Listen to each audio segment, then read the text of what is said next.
เสียงเกิดตายติดตามสื่อพิมพ์อย่ามองไว้กองเจ้าไทยสู่ดารายิ่งใหญ่สู่เป็นไทยของความตาเราสังคมผู้ชมวิจา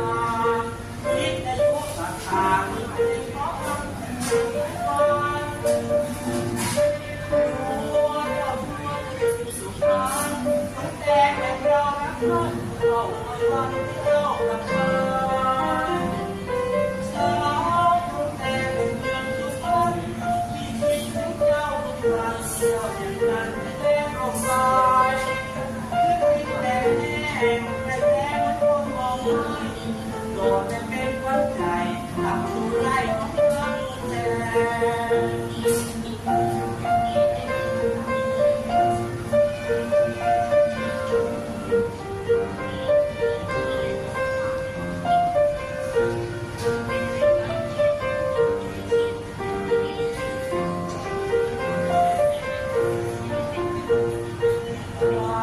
สังคมผู้ชมวิสา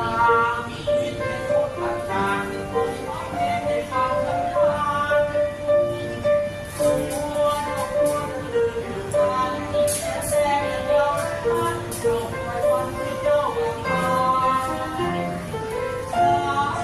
แต่ยังเพียงทุกคนที่คิดถึงเจ้าทุกวันอยู่แต่จังแม่ลงมา